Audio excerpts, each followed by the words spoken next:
Hello and welcome to this session of C programming. हमने आज तक जो भी सेशंस कवर किए उनमें से हमने फंडामेंटल्स टच की। हमने देखा कि we have different different types of data types in C. हमने देखा इंटीजर डेटा टाइप अलग किस्म का डेटा माना जाता है, डेसिमल डेटा टाइप अलग किस्म का माना जाता है, स्ट्रिंग डेटा अलग किस्म का डेटा टाइप है।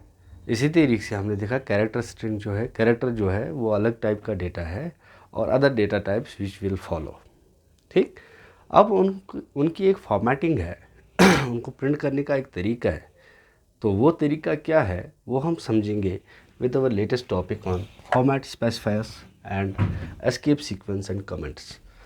ये तीन चीज़ें हैं, one is format specifier, another is escape sequence and the last one is comments. तो फॉर्मेट स्पेसिफायर में कुछ बेसिक फॉर्मेट स्पेसिफायर्स हैं हमारे पास, वो है CDFS। और भी हैं बट ये बेसिक हैं और इनको देख के आपको और उनको समझना बहुत ही इजी हो जाएगा। अब यहाँ पे ये पर्सन जो है इसको बोलते हैं, ये डेजिग्नेट करता है कि आने वाला लेटर जो है that is C in this case, और इस केस में D, इस केस में F और इस केस में S। तो ये लेटर जो चीज़ है ये करता है डिक्लेयर कि ये जो आने वाला चीज़ है वो क्या है, वो है फॉर्मेटिंग।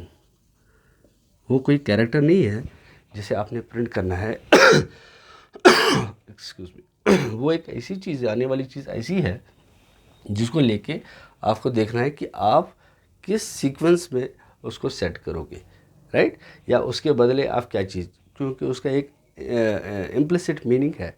उस इम्प्लिसिट मीनिंग में आप क्या एक्शन लोगे वो सी कंपाइलर को एक इंस्ट्रक्शन है। और यहाँ पे अगर मैं थोड़ा सा और ज़्यादा स्पेसिफिक रहूँ तो वो है instructions for your, one is your compiler. Compiler से पहले क्या आता है, प्री प्रोसेसर। तो ये इंस्ट्रक्शंस हैं प्री प्रोसेसर के लिए, right. These are not instructions for compiler. इसकी वजह यही है कि जब ये प्री प्रोसेस हो जाएंगे तभी जाके आगे ही सेट हो जाएगा कि कंपाइलर ने इस पर क्या एक्शन लेनी है। यानी कि इनकी कहीं ना कहीं डेफिनेशन, चाहे ये %C है या %D है ना, या %E या %F या %S, जो भी होना है वो सारी चीज़ों की एक डेफिनेशन है। और वो पहले ही प्री प्रोसेस इसको लिंक करता है, इसको समझाता है, इसको रिप्लेस करता है इस सी को। तो इन अ वे आप समझ सकते हैं कि ये काइंड ऑफ एक सिंबॉलिक कॉन्स्टेंट है जिसका कोई ना कोई बैकग्राउंड में मीनिंग है। तो उस चीज़ को समझने के लिए यहाँ पे हम थोड़ा सा इसका यूज़ देखेंगे पहले, और फिर इसको यूज़ करना भी देख लेंगे। जैसे हमने कोई भी कैरेक्टर टाइप वेरिएबल करना है, कैरेक्टर टाइप वेरिएबल डिक्लेयर करने के लिए हमारे पास कीवर्ड जो लगता है दैट इज़ योर कैर, और उस पर C। मान लीजिए ये वेरिएबल का नाम मैं C देना चाहता हूँ और इसका मान लीजिए असाइनमेंट करना चाहते हैं। तो असाइन क्या वैल्यू होगा, कैरेक्टर, कोई भी कैरेक्टर A to Z।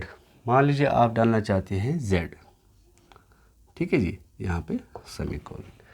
तो इस स्टेटमेंट या एक्सप्रेशन का मतलब क्या है कि आपने एक कैरेक्टर टाइप वेरिएबल जिसका नाम C रखा और उस C वेरिएबल में आपने एक वैल्यू असाइन किया है जिसका वैल्यू है Z।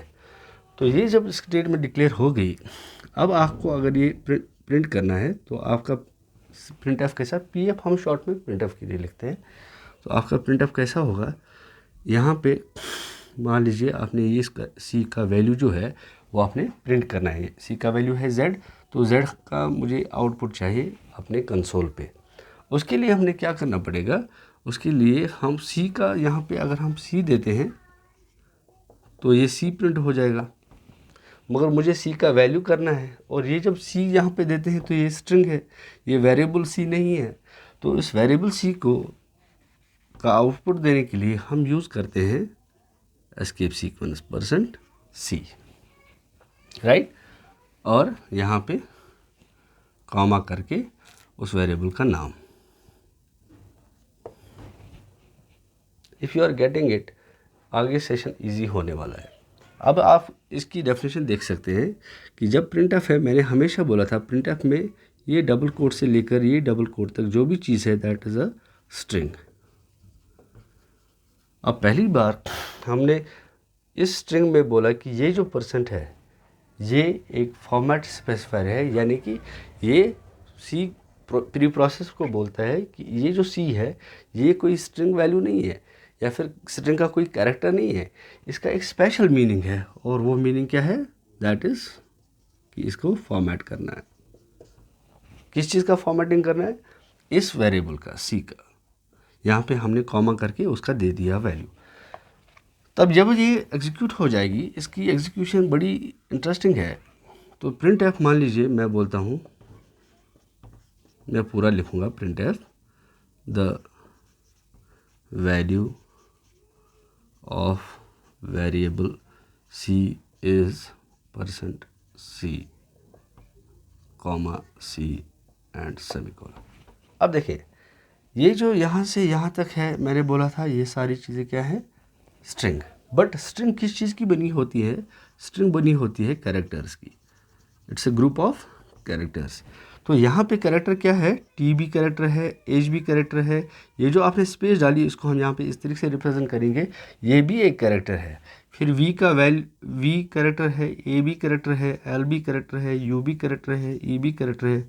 ये स्पेस जो आपने डाली ये भी है कैरेक्टर। ओ जो है वो भी कैरेक्टर है, एफ जो है वो भी कैरेक्टर है। स्पेस फिर से आ रही है तो वो ये है, वी है, ए है, आर है, स्पेस फिर से है तो सी है, ठीक है ना। सॉरी, यहाँ पे स्पेस फिर सी, फिर असाइनमेंट है तो असाइनमेंट का जो है वो भी कैरेक्टर है। फिर उसके बाद हमने डाला है परसेंट। अब देखिए, यहाँ से यहाँ तक जो ये सारी चीज़ें हैं ये क्या है? ये हैं कैरेक्टर्स ऑफ द स्ट्रिंग। इस स्ट्रिंग के ये कैरेक्टर्स हैं, ये यहाँ से यहाँ तक है। और ये जब रीड होता है, ये रीड होता है 1 बाय 1 कैरेक्टर। टी होगा, एच होगा, ई होगा, फिर स्पेस होगा, वो भी कैरेक्टर वही होगा, A L U E space, O F space, V A R space, C space, ऐसे ये नाम क्या नाम है, इक्वल टू स्पेस। तो लास्ट पे जब ये इस चीज़ पे आ जाता है, इस चीज़ को ये रीड नहीं करता है as part of the string.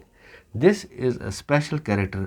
और इस स्पेशल का स्पेशल मतलब है, मैंने बोला है, दैट इज़ फॉर्मेटिंग। ठीक है जी।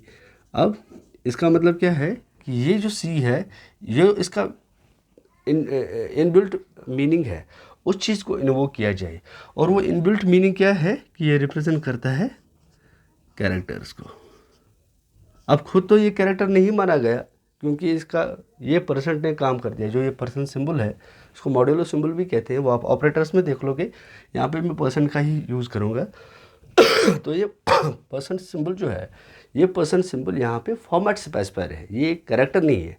तो कहने वाली चीज़ है, यहाँ से यहाँ तक जो ये स्ट्रिंग है, ये स्ट्रिंग तो हो गई डिस्प्ले, बट जब इसने इस चीज़ को किया रीड, परसेंट साइन को रीड किया, तो इस चीज़ ने ट्रिगर किया कि ये जो सी है इसका जो स्पेशल वैल्यू है, स्पेशल वैल्यू, वो उस स्पेशल वैल्यू या स्पेशल मीनिंग को इन्वोक किया जाए।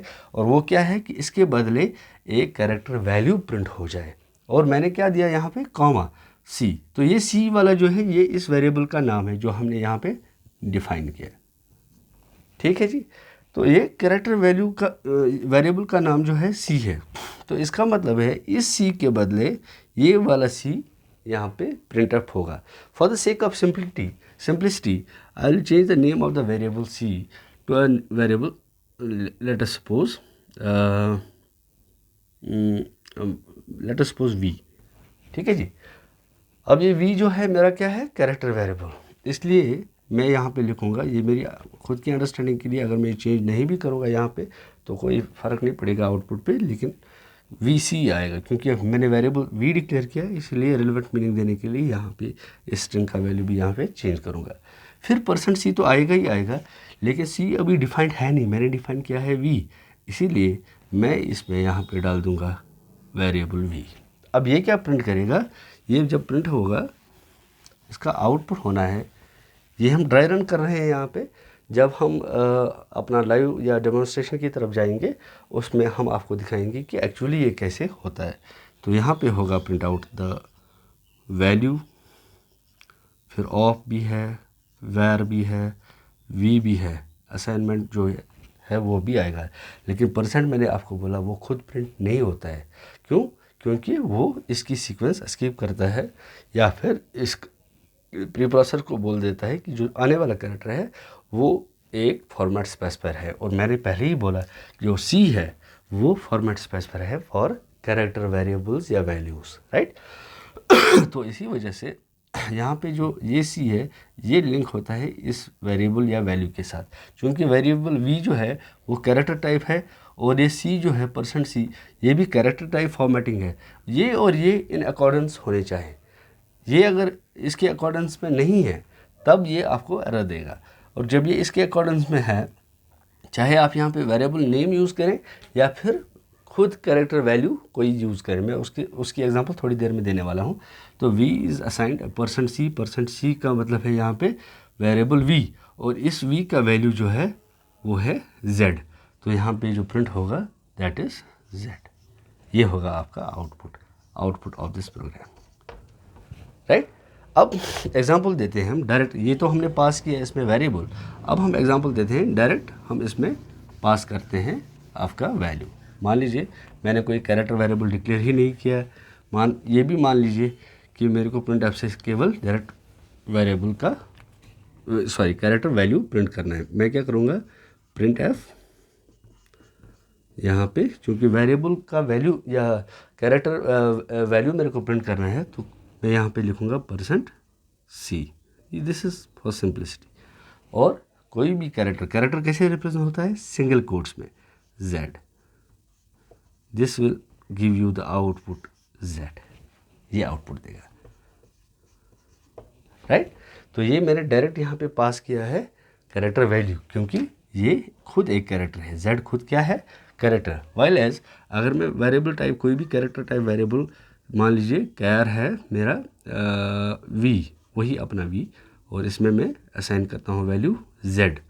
अब यहाँ पे क्या होना है, यहाँ पे अगर मुझे इस वेरिएबल को प्रिंट आउट निकालना है, या यहाँ पे मैं एक for the sake of understanding y लिखता हूँ, इस प्रोग्राम का आउटपुट फिर भी क्या आएगा, इस प्रोग्राम का आउटपुट फिर भी z ही आएगा, क्योंकि यहाँ पे जो प्रिंट c जो है %c जो है वो z वैल्यू को प्रिंट करता है, न कि इस कैरेक्टर वेरिएबल को। अगर मैं यहाँ पे कैरेक्टर वेरिएबल प्रिंट करूँगा तब देखें, मान लीजिए मैं यहाँ पे कॉमा करके v देता हूँ। कॉमा करके या तो आपने वेरिएबल नेम देना है जिस वेरिएबल में आपने कैरेक्टर स्टोर किया है इन दिस एग्जांपल, या आपने वेरिएबल का या आपने उस डेटा टाइप का वैल्यू देना है। जैसे कि कैरेक्टर %c कैरेक्टर को रिप्रेजेंट करता है, तो उसका कैरेक्टर वैल्यू उसमें देना पड़ेगा। तो जब मैं v दूंगा तो ये सीधा चला जाएगा v पे, और v में स्टोर क्या है, y। यहाँ पे अब आउटपुट चेंज हो जाएगा, this output will be your y, right. तो ये था अबाउट कैरेक्टर फॉर्मेट स्पेसिफायर। अब हम देखेंगे लाइकवाइज, जो कि इजी होना चाहिए, क्योंकि यू हैव द फाउंडेशन कि फॉर्मेट स्पेसिफायर कैसे काम करता है। %d जो है वो आपके डेसिमल वैल्यूज़ जो हैं उनको वो फॉर्मेट करने में या कंसोल पे क्या नाम है प्रिंट करने में आपकी हेल्प करता है।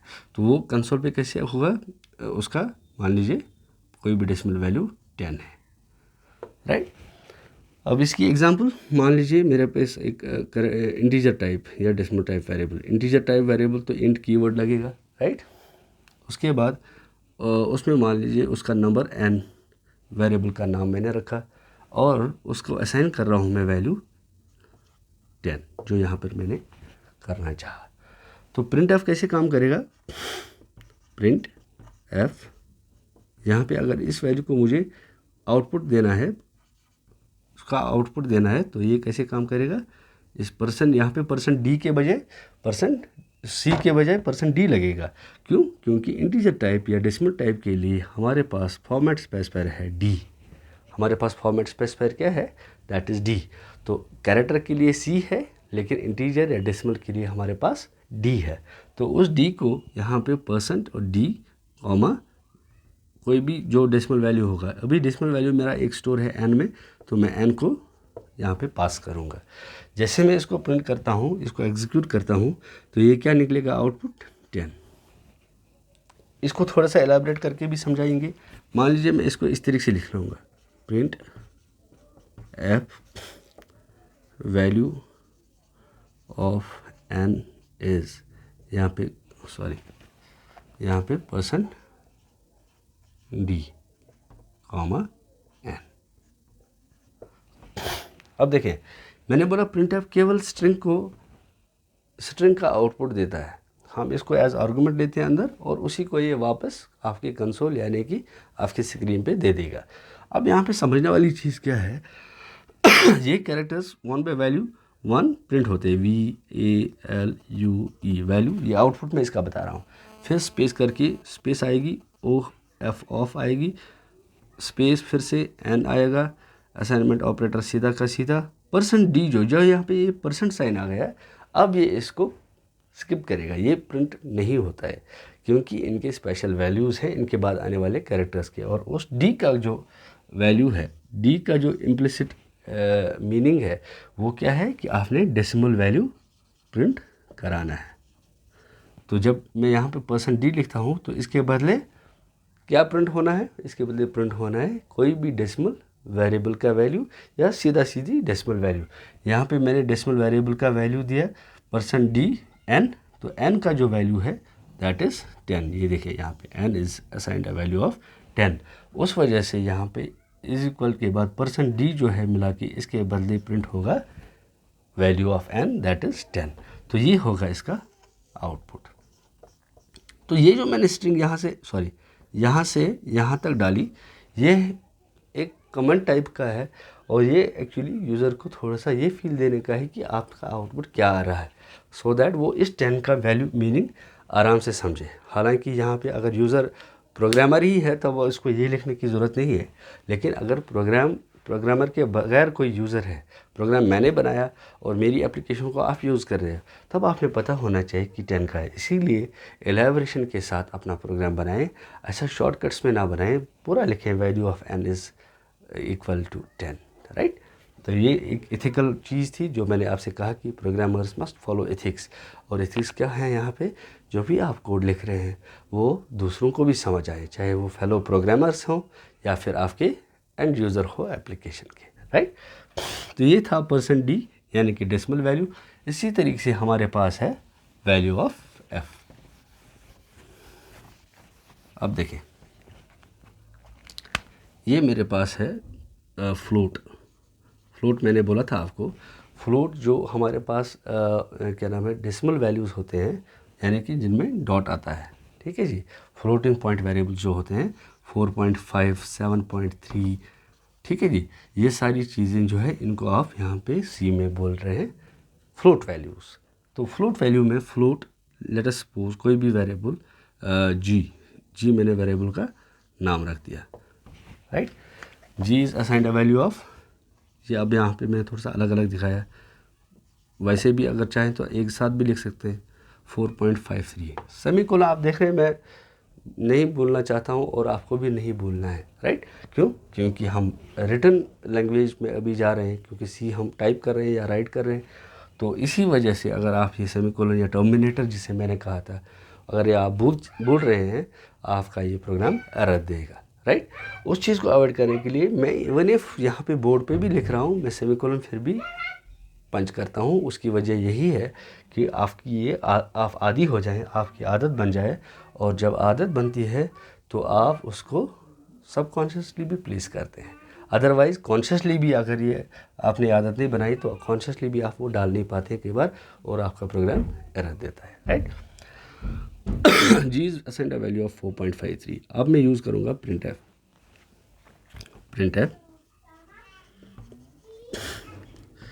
यहाँ पे %f, क्योंकि ये फ्लोट वैल्यू है, इसके लिए हमारे पास क्या है format specifier that is %f। उस %f को यूज़ करूँगा और वैल्यू ऑफ कोई भी वैल्यू जो फ्लोटिंग पॉइंट हो, मैं चाहूँ तो यहाँ पे सीधा वैल्यू इंसर्ट करूँगा। ये क्या आउटपुट देगा, ये प्रोग्राम मेरा आउटपुट देगा 7.5, राइट। बट अगर मुझे वैल्यू ऑफ वेरिएबल G करना है तो यहाँ पे वैल्यू के बजाय मैं वेरिएबल का नाम दूंगा जो मैंने ऊपर डिक्लेयर भी किया है और मैंने डिफाइन भी किया है। तो दो चीज़ें तो इम्पॉर्टेंट है, वेरिएबल को आपने डिक्लेयर भी करना है और वेरिएबल को आपने डिफाइन भी करना है। जब तक आप ये दो चीज़ें नहीं करोगे तब तक आप वेरिएबल का यूज़ नहीं कर सकते। यहाँ पे जो ये है वेरिएबल, यहाँ पे मैं इस वेरिएबल को यूज़ कर रहा हूँ, वाइल एज यहाँ पे मैं इसको डिक्लेयर कर रहा हूँ और यहाँ पे मैं इसको डिफाइन कर रहा हूँ या इसको असाइन करता हूँ, राइट।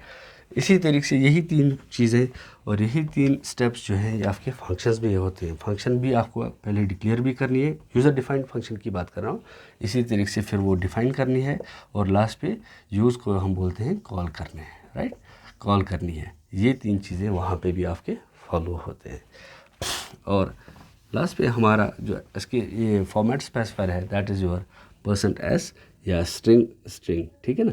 तो मान लीजिए मेरे पास एक स्ट्रिंग, मैं प्रिंट एफ लिखता हूँ, प्रिंट एफ हेलो, ये क्या है, ये स्ट्रिंग है। अगर मुझे एक स्ट्रिंग ये प्रिंट एफ की मैंने स्ट्रिंग पास की, अगर मैं इसको थ्रू वैल्यू पास करता हूँ तब क्या करना पड़ेगा, तब यहाँ पे मुझे लिखना पड़ेगा %s कॉमा करके कोई भी स्ट्रिंग वेरिएबल या कोई भी स्ट्रिंग वैल्यू।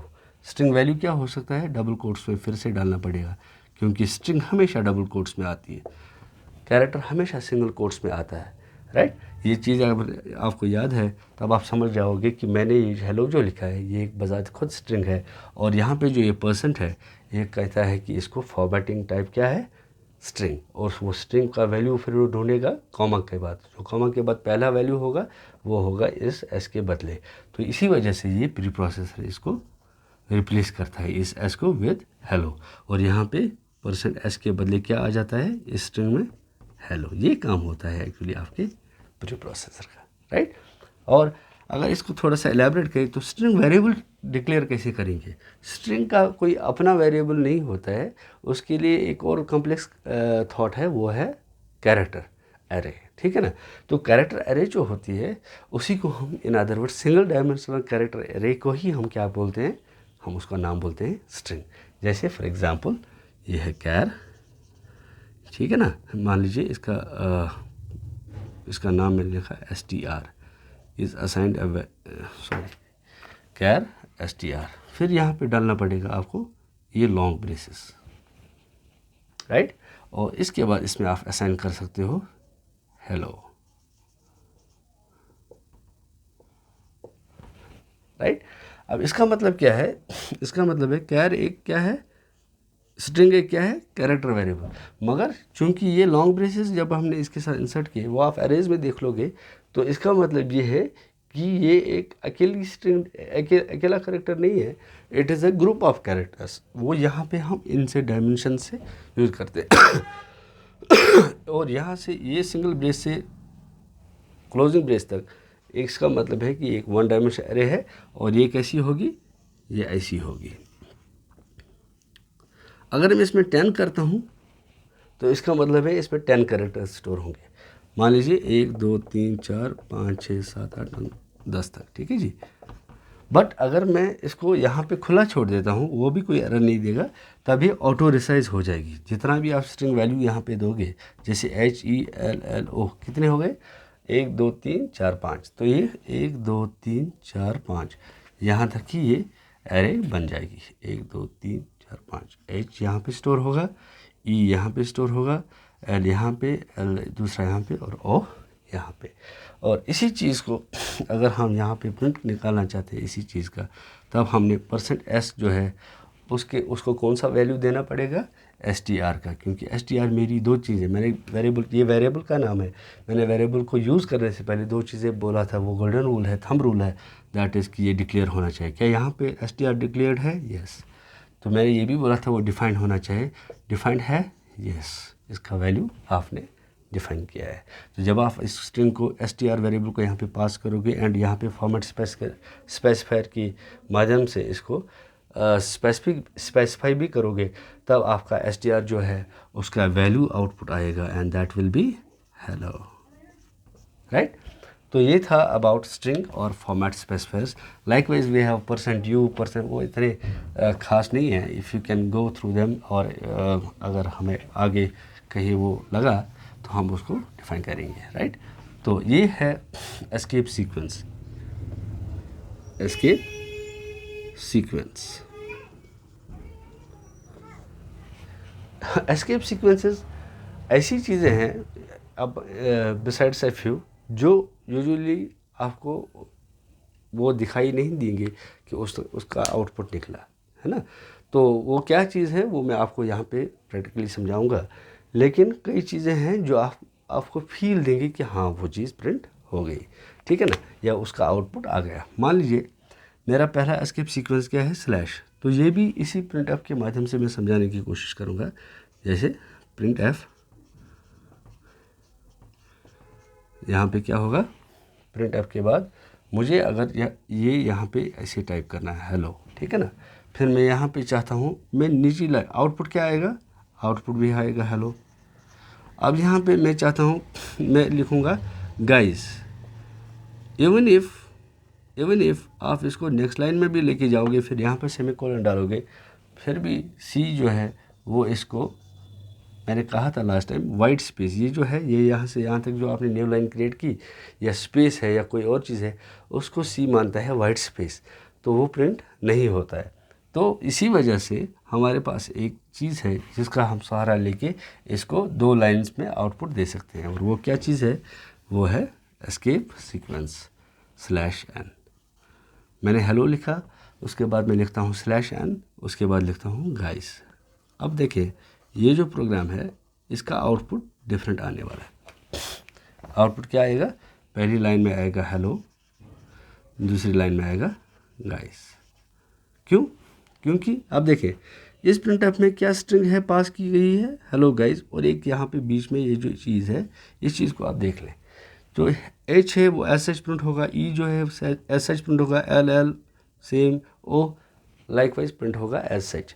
बट ये जो स्लैश एन है, जब ये स्लैश आता है ठीक उसी तरीके से जिस तरीके से परसेंट आया था फॉर्मेट स्पेस में, परसेंट डी हो, परसेंट सी हो, परसेंट एफ हो, उसी तरीके से ये जो स्लैश आता है इसके बाद जो आने वाला कैरेक्टर है वो कैरेक्टर का स्पेशल मीनिंग होता है। और एन में एन जो वैल्यू है वो प्री प्रोसेसर में डिफाइंड है कि उससे न्यू लाइन डालनी है। तो न्यू लाइन आपको दिखाई तो नहीं देगी, लेकिन आउटपुट में रियलाइज़ होगा जब ये हेलो पहली लाइन में आएगा और गाइस जो है दूसरी लाइन में आएगा। कई बार आपको ये ज़रूरत पड़ती है कि आप चाहते हो कि आपका आउटपुट एक सुंदर तरीके से कंसोल पे आ जाए, उससे क्या होता है, उससे रीडिंग एनहांस होती है, उससे अंडरस्टैंडिंग एनहांस होती है, राइट। तो वो आपका आगे जाके भी समझ आएगा, बट फिलहाल यहाँ पे जो जितना हमने चाहे वो हमने पढ़ाया कि स्लैश एन जो है, स्लैश एन का काम क्या है कि एक न्यू लाइन क्रिएट करता है आपके आउटपुट में, आपकी स्ट्रिंग में, ठीक है ना, और जो पार्ट ऑफ स्ट्रिंग है उसके बाद आने वाली जो स्ट्रिंग है वो नई लाइन में आएगा, राइट। इसी तरीके से स्लैश ए जो है वो एक बीप का काम देता है। वो एक जब जैसे आपने कंप्यूटर में बीप सुनेंगे तो वो अलार्म, इसे अलार्म का नाम भी दिया जाता है, अलार्म एस्केप सीक्वेंस, और इसको बेल भी बोला जाता है। इसी तरीके से अगर आपने ये लिखा हेलो गाइस, ठीक है ना, तो ये आउटपुट आपका एक साथ देगा और ये रीडेबल भी नहीं होगा, राइट। बट अगर आप यहाँ पे यूज़ करते हैं हेलो स्लैश टी, कोई स्पेस नहीं छोड़ी आपने, स्लैश टी और उसके बाद गाइस लिखते हैं,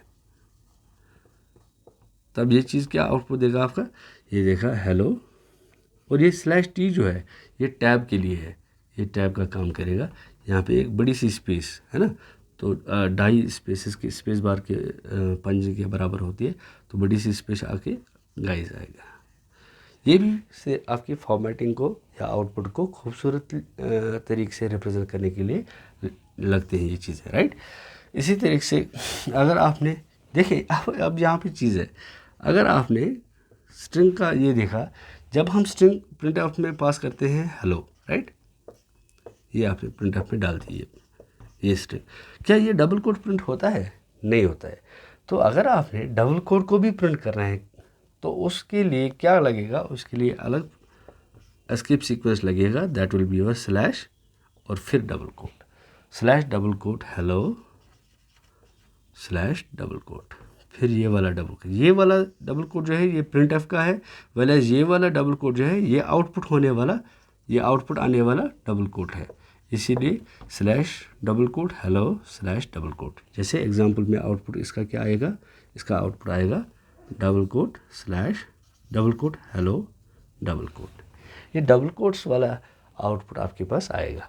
इसी तरीके से ये जो वाइल्ड कार्ड है आपका नोट ऑफ इंटरोगेशन के नाम से भी जिसे आप मानते हैं, या क्वेश्चन मार्क है, इसको अगर प्रिंट करना है, अगर आप सीधा करते हैं तो नहीं होगा, तो इसको प्रिंट आउट निकालने के लिए ये इस चीज़ का यूज़ होता है। कई कंपाइलर अगर इसको प्रिंट कर भी लेते हैं तो वो एक्चुअली कंपाइलर स्टैंडर्ड्स की प्रॉब्लम है, अदरवाइज नहीं होना चाहिए, right. Likewise we have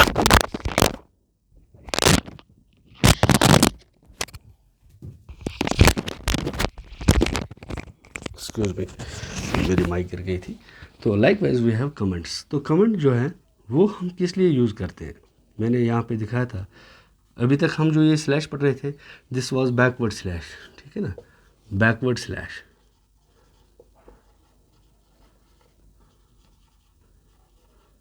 right, अब जो ये वाला कमेंट में आएगा यूज होगा उसको, वो है आपका फॉरवर्ड स्लैश। ठीक है जी। तो ये फॉरवर्ड स्लैश जो है, जब अगर आपने प्रोग्राम लिखते हैं, हमने बोला है हैश इंक्लूड से प्रोग्राम आपका स्टार्ट होता है, ठीक है ना, stdio.h, और ये मेन जब आपकी डिफाइन होगी तो ये यहाँ से यहाँ तक आपका प्रोग्राम है, राइट। लेकिन अगर आप यूज़र को या किसी यूज़र को तो नहीं, प्रोग्रामर को, अगर आप किसी दूसरे कोडर को या प्रोग्रामर को कोई इतना इस प्रोग्राम में देना चाहते हैं, अगर वो एक ही लाइन में आएगा तो आप डबल फॉरवर्ड स्लैश का यूज़ करते हैं। मान लीजिए this program is for understanding fundamentals, right. तो जब आप इस चीज़ को फॉरवर्ड स्लैश से स्टार्ट करोगे इस लाइन को, तब ये लाइन ना कंपाइल होगी, ना प्री प्रोसेस होगी, ना एग्जीक्यूट होगी। ये सिर्फ आपके कोड में इसलिए रहेगी ताकि जो आने वाला प्रोग्रामर है वो आपके इस प्रोग्राम को समझे कि आप क्या उसको समझाना चाहते हो, थ्रेशोल्ड इन्फॉर्मेशन या फर्स्ट एड इन्फॉर्मेशन, राइट। तो उस चीज़ से वो प्रोग्रामर को ये कोड समझना अंडरस्टैंड हो जाएगा। आपको मैं एक चीज़ बता दूँ, कोडर जो है कभी भी ये पसंद नहीं करते हैं कि वो किसी और का कोड अंडरस्टैंड करे या कंप्रहेंड करे। उसकी बेसिक वजह है कि उसने कौन सा लॉजिक किया है, क्यों ये स्टेटमेंट डाली है, वो हर एक चीज़ उस प्रोग्रामर को या कोडर को समझनी पड़ती है। तो जब ऐसी चीज़ें हैं जहाँ पे आपने एग्जिस्टिंग कोड को स्टडी करना पड़े, तो वो ज़्यादा कार्यदर्द वाला मसला है। कोडर्स या प्रोग्रामर्स हमेशा ये स्टेटमेंट यूज़ करते हैं, it is better to start a program from scratch than to understand the code of a previous fellow programmer, ठीक है ना। तो ये चीज़ें जो है, ये चीज़ें हेल्प करती हैं, एनहांस करती है, बट कई बार जो चाहते हैं वो नहीं किया जाता है। जैसे अगर हमारे पास कोई ऐसा सिस्टम है जो किसी और ने बनाया है और उसको हम एनहांस करना चाहते हैं, तब हमने वो कोड नए सिरे से तो नहीं लिख सकते हैं, क्योंकि वो पहले ही इन यूज़ है, यूज़र्स उसके लिए वो एक्वेंटेड हो गए हैं, वो अडेप्ट भी उन्होंने कर लिया है। उसी वजह से उसको एनहांस करने के लिए हमने उस प्रोग्राम के कोड को समझना ही पड़ेगा, और जो लास्ट पे चीज़ है वो आप ऐड करेंगे as a follow up coder, ठीक है ना। तो उस चीज़ को एनहांस करने, उस अंडरस्टैंडिंग को एनहांस करने के लिए या उसको फास्ट ट्रैक पे लाने के लिए हम यूज़ करते हैं कमेंट्स। अब कमेंट हमारा अगर सिंगल लाइन है तो ये फॉरवर्ड स्लैश से ही आएगा, सिंगल लाइन। बट अगर ये हमारे पास मल्टीपल लाइन है, यहाँ से मेरा एक पैराग्राफ बनता है कमेंट, तो हम स्लैश फिर ये स्टार साइन जिसे हम एस्ट्रेस कहते हैं सी में, और यहाँ पे एक line, this program is for कोई भी चीज़ है, ये चीज़ है, ये वर्जन है, ये चीज़ है, और ये चीज़ है, हम फिर लास्ट पे इसको कहते हैं स्लैश और एस्ट्रेस। तो ये यहाँ से यहाँ तक जो है ये सेट ऑफ कमेंट। तो ये कमेंट आप समझ गए, this is not part of a program but this enhances program readability और understanding of program. With this we conclude today's session. We'll see you in next and future. Thank you so very much. Take good care. Bye-bye.